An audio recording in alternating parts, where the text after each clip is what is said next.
Hello दोस्तों, मैं वीरू, आपका ऑनलाइन ट्यूटर। आज इस चैनल पे आ चुका हूँ एक बेहतरीन टॉपिक के साथ। आज का टॉपिक है, जैसे ऊपर देख रहे होंगे, आज का टॉपिक है भारतीय नागरिकता। तो सबसे पहले मैं एक चीज़ कहना चाहूँगा, धन्यवाद, बहुत बहुत स्वागत है आपका इस चैनल पे आने के लिए। और ऐसे ही हमारा मनोबल बढ़ाते रहिएगा। जैसे जैसे हमारा वीडियो आता है देखिए, समझिए, और कुछ क्वेश्चन है तो फिर पूछ भी सकते हैं कमेंट के द्वारा, या फिर कॉल भी कर सकते हैं। मैं डिस्क्रिप्शन में अपना व्हाट्सअप नंबर या कॉलिंग नंबर दे दूंगा। तो नागरिकता व्यवस्था किस प्रकार से भारतीय संविधान में किया गया है, हम उसके बारे में आज समझेंगे। तो भारतीय संविधान के भाग 2 में अनुच्छेद 5 से 11 तक सिर्फ नागरिकता की व्यवस्था किया गया है कि किस प्रकार किसी व्यक्ति को नागरिकता हम देंगे या छीन सकते हैं। तो हम किन किन प्रकार के नागरिकों को हम देश की नागरिकता देते हैं। तो सबसे पहले जो भी जन्मजात नागरिक होता है, अर्थात भारत में जन्मा हो या किसी व्यक्ति का जन्म बेशक से विदेशों में तो हुआ है, लेकिन उसके माता पिता का जन्म भारत में हुआ है, तो ऐसे व्यक्तियों को जन्मजात नागरिक कहेंगे और उनको भारत की नागरिकता दे सकते हैं। दूसरे श्रेणी में आता है कि शरणार्थी नागरिक को हम किस प्रकार से भारत की नागरिकता देते हैं, तो वो जानेंगे हम। और तीसरा जो पॉइंट है वह विदेशों में रहने वाले जो भारतीय हैं उनको हम कैसे भारत की नागरिकता दे सकते हैं, ये सब हम समझेंगे। तो चलिए शुरू करते हैं। सबसे पहले हम समझेंगे कि जन्मजात जो नागरिक होते हैं वो किस प्रकार से भारत की नागरिकता प्राप्त कर सकते हैं या उनको कैसे प्रकार से नागरिकता दी जाती है।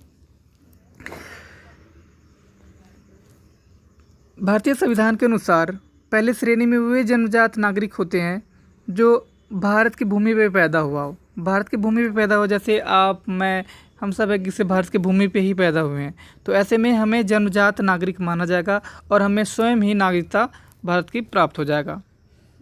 दूसरी बात अगर करें दूसरी श्रेणी की, तो दूसरी श्रेणी में वे व्यक्ति आते हैं जिनकी माता पिता भारत की भूमि पर पैदा हुए हैं। बेशक से जिस व्यक्ति को भारत की नागरिकता चाहिए वो हो सकते हैं कि विदेशों में पैदा हुआ, जैसे अमेरिका में, लेकिन उसके माता पिता का अगर जन्म अगर भारत में हुआ है तो ऐसे में वो भारतीय नागरिकता के लिए आवेदन भर सकता है और नागरिकता प्राप्त कर सकता है।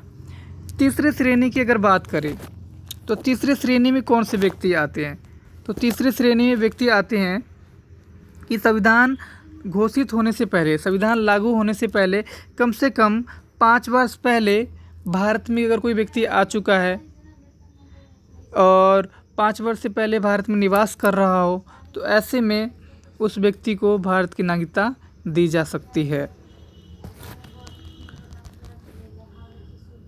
अगर सेकंड पॉइंट की अगर बात करें तो सेकंड पॉइंट में आता है शरणार्थी नागरिक।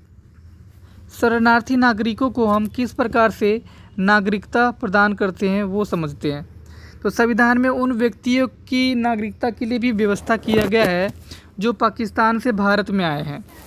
संविधान के अनुसार, जो भारत के संविधान है उनके अनुसार कहा गया है कि 19 जुलाई 1948 तक, अगर इससे पहले 19 जुलाई 1948 से पहले अगर पाकिस्तान से कोई भी व्यक्ति भारत में आ चुका है और जिन्होंने कम से कम 6 महीने रहने के बाद एक उचित अधिकारी के समक्ष जाकर और प्रार्थना देकर आवेदन भर के और अपना नाम रजिस्टर करवा लिया हो नागरिकता के लिए, भारत की नागरिकता के लिए, तो ऐसे में उस व्यक्ति को भी हम नागरिकता प्रदान कर देते हैं।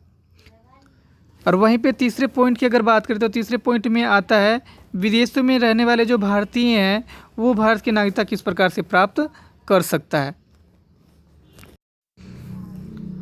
तो विदेशों में जो भारतीय रहते हैं, यदि वे निम्न शर्तों को पूरा करते हैं तो भारतीय नागरिक बन सकते हैं। और वो क्या है, तो उनके माता पिता या दादा दादी का जन्म अविभाजित भारत में हुआ हो। इसका मतलब क्या है, इसका मतलब ये है कि 1947 में भारत और पाकिस्तान का विभाजन हुआ है और किसी व्यक्ति का दादा दादी का जन्म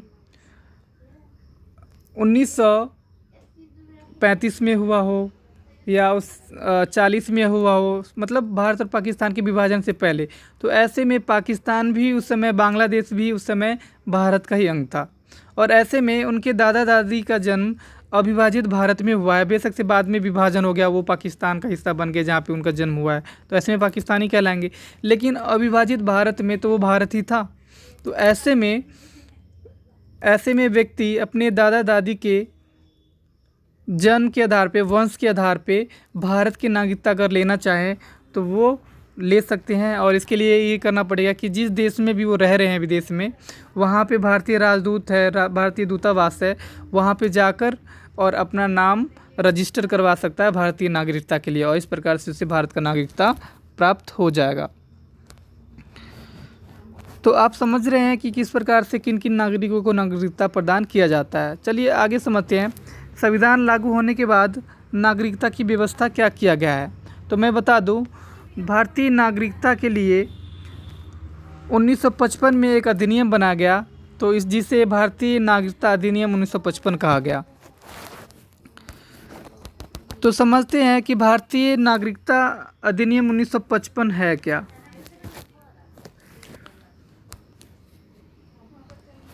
तो हमारे संविधान में हमारे संविधान ने संसद को यह अधिकार दिया है कि वह भारतीय नागरिकता से संबंधित सभी विषयों के संबंध में व्यवस्था कर सकता है, परिवर्तन कर सकता है या कोई कानून बना सकता है। इसलिए संसद ने 1955 में भारतीय नागरिकता अधिनियम को लेकर एक कानून बनाया और देश में लागू किया।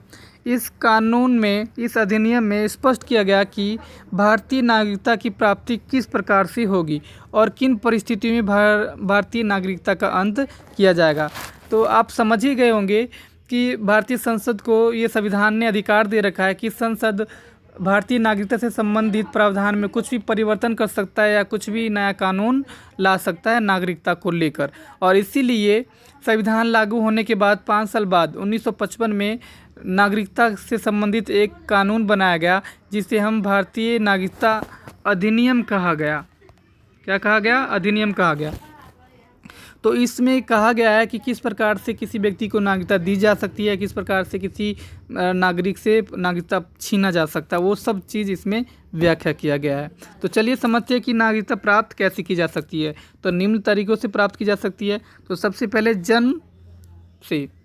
तो प्रत्येक व्यक्ति जिसका जन्म संविधान लागू होने से के बाद भारत में हुआ है, तो वह जन्म से भारत का नागरिक होगा। इसका मीनिंग क्या है कि संविधान लागू हुआ 1950 में, 26 जनवरी 1950 में, और 26 जनवरी 1950 के बाद जो भी देश के नागरिक, जो भी व्यक्ति जन्म हुआ है, भारत में जन्म लिया है, तो ऐसे में वो जन्म से ही भारत का नागरिक कहलाएगा। नागरिकता अपने आप ही उसको प्राप्त हो जाएगा।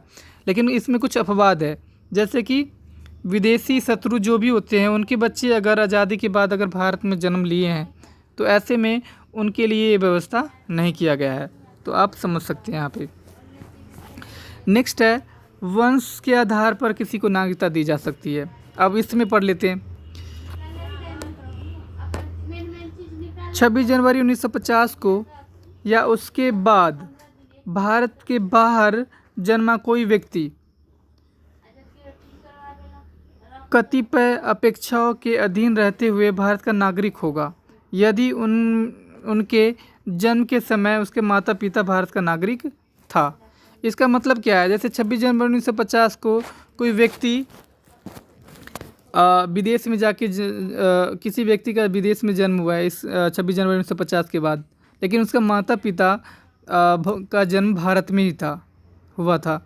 तो ऐसे में इस व्यक्ति को वंश के आधार पर नागरिकता दिया जाएगा, क्योंकि उस व्यक्ति का बेशक से जन्म तो अमेरिका में हुआ होगा या ऑस्ट्रेलिया में, लेकिन उसके माता पिता या दादा दादी जो है, उनका जन्म तो भारत में ही हुआ था। तो वंश के आधार पे उस व्यक्ति को नागरिकता दी जा सकती है, क्योंकि वो भारत में ही रहना चाहता है।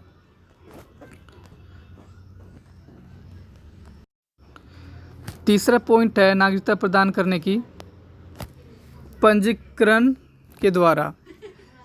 अब किसी भी प्रकार के व्यक्ति हो, अगर भारत की नागरिक अगर प्राप्त करना चाहता है, तो ऐसे में व्यक्ति को 26 जुलाई 1947 के बाद पाकिस्तान से आए हैं, उस दशा में भारतीय नागरिक माने जाएंगे जब वे आवेदन पत्र देकर अपना नाम भारतीय नियुक्ति अधिकारी के पास नाम रजिस्टर करवा लिया हो। परंतु ऐसे लोगों के लिए शर्त यह होगी कि आवेदन पत्र देने से पूर्व कम से कम 6 माह से भारत में रहते हो तथा उनका या उनके माता पिता अथवा दादा दादी का जन्म भारत में हुआ हो।